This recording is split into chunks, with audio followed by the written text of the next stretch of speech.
leading into the weekend. And if y'all have questions, raise your hand, please, and we'll get you one of the microphones on either side.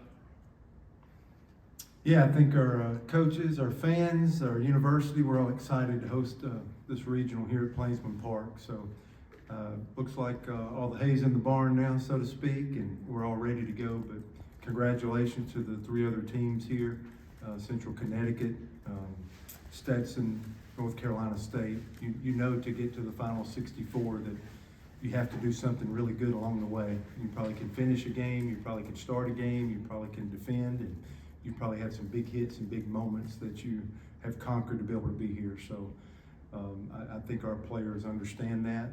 We've also had a journey that we've earned to be here, but I'm looking forward to being able to play home baseball in the postseason, have our fans here. And, we're just excited to host these other very well-deserving teams.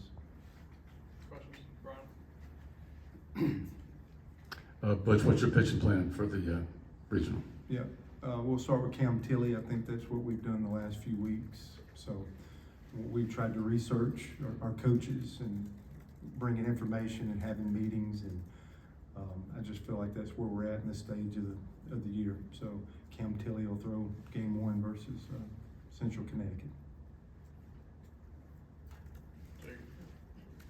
Coach, in a regional like this where there's so many games and it's double elimination with the losers bracket and things, how important is it to win game 1 of the regional and play the winner's bracket and not the loser side of it? Yeah, the best strategy is to win every game the rest of the year. It's a pitching depth deal. We just went through 10 weekends of 3-game series. This is a different setup for all the teams. They've been used to conference series, so this is a different strategy.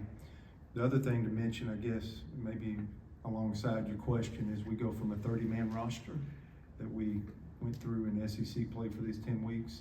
NCAA postseason reduces that by 3 to 27.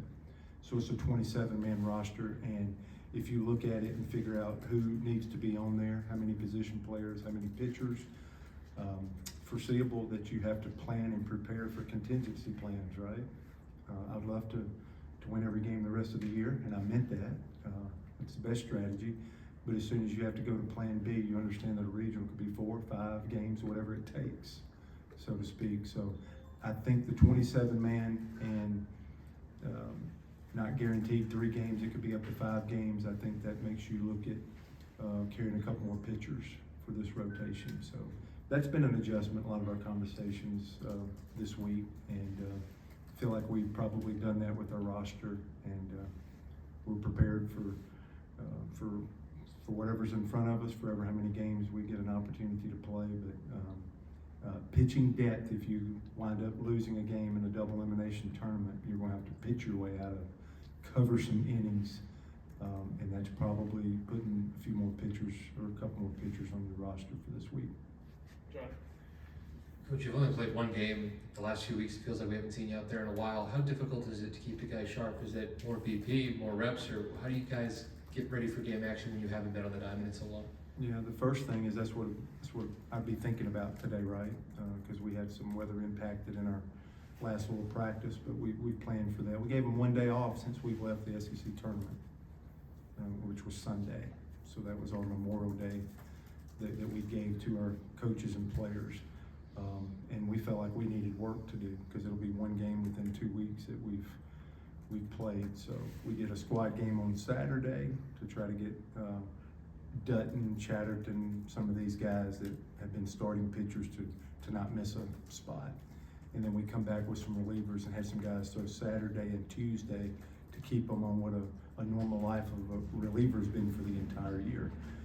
Heavy Monday practice, heavy Wednesday practice. And so I think we're ready to go. I'll tell you about 6:45 or so.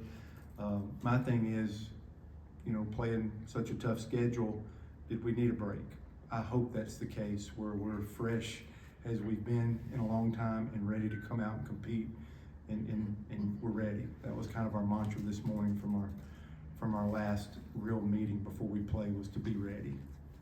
And but I think, if you're a coach, you're wondering, like, are we going to be on time, right? Because hitting is such a art of timing, and it's such a tough skill.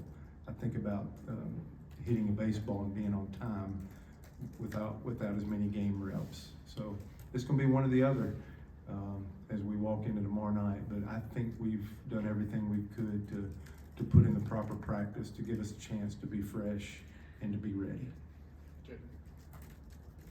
Which is just, you talked about Tilly, I guess 4 or 5 weeks now for him in a starting role. What have you seen out of him as a starter now, and what are you looking for out of him in this opener? Yeah, he started our one game there in the SEC tournament, and I just feel like going back to the Ole Miss outing and a couple outings before, I just feel like we're growing a little piece, and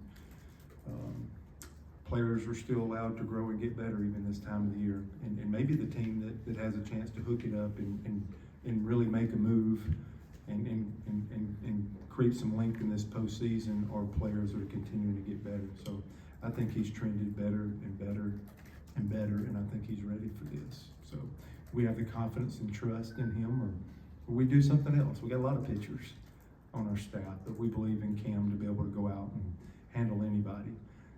The feedback I get from other coaches that we're playing against and our players, they always know somebody on the other side just talking about his stuff. It's undeniable, et cetera, et cetera. So I think he's growing every week, and I think he gives us an amazing chance to jump out here and get us started good on the mound. And that goal would be to go win the first inning, and then we go from there. And he's ready for that opportunity, I believe.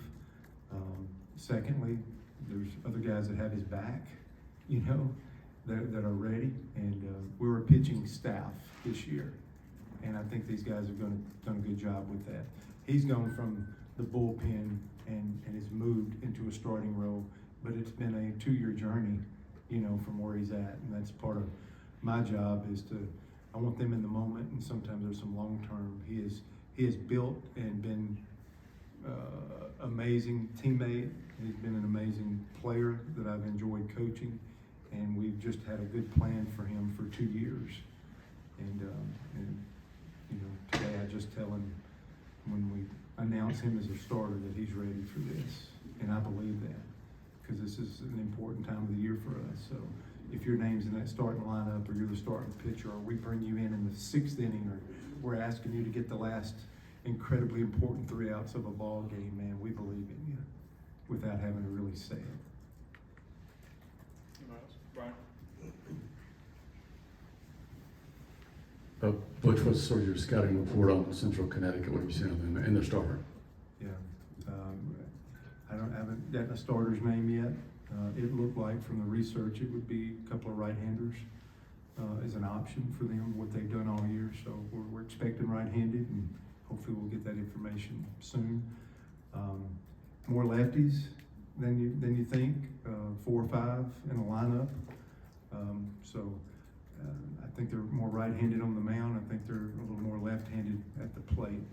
I think the biggest thing that jumped off to me, I think they're going to put the ball in play and end at bats pretty quick. It was 3.1 pitches per at bat, which is interested in getting up there and swinging the bat and putting the ball in play was one of the biggest things that jumped off the deal at me. So we've played, I believe, from what I've seen, I haven't seen every team play in the country, but I have a high amount of confidence in our defense, and they'll have to be ready.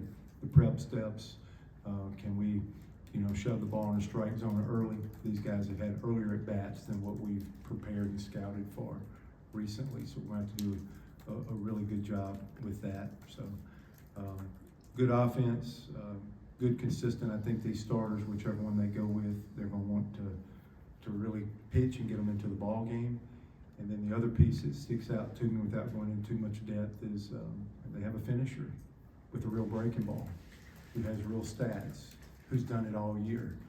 And I would think whether it's us playing them with the first shot at them or any other team, that you better think about when you get to those last 3 frames, which we've made a huge deal about all year, that 7th, 8th, and 9th, is probably to your advantage to have a lead.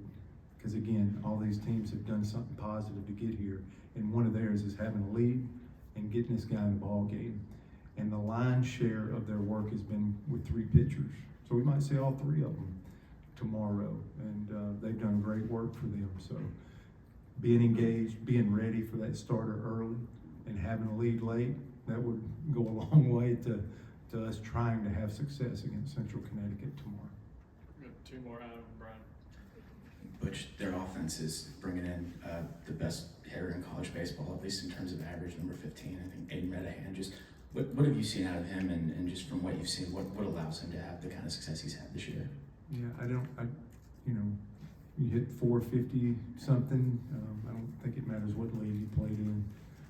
I was probably a pitcher. I was gonna say I didn't hit 458 in Little League, so that's probably when I started pitching. But that is to be respected. That jumps off the page for sure. And just how you navigate somebody, just like we do hitters in our league that are just absolutely standing out. What's the situation of the game? Where are we at?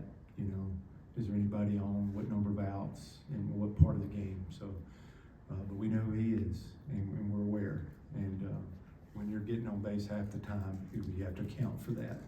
And so the complexion of the lineup, who's behind him, or what's going on.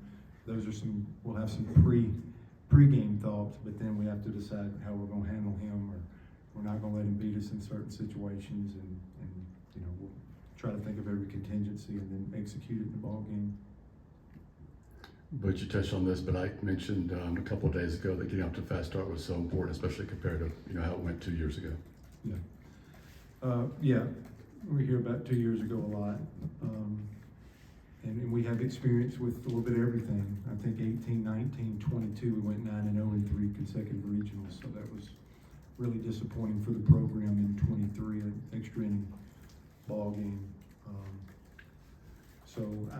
But it's hard to do the comparison. Are we going to look like 18, 19, 22, or are we going to look like 23? I think this is a new season. This is chalk. Even what we've done this year, our journey doesn't matter. It doesn't matter to Central Connecticut.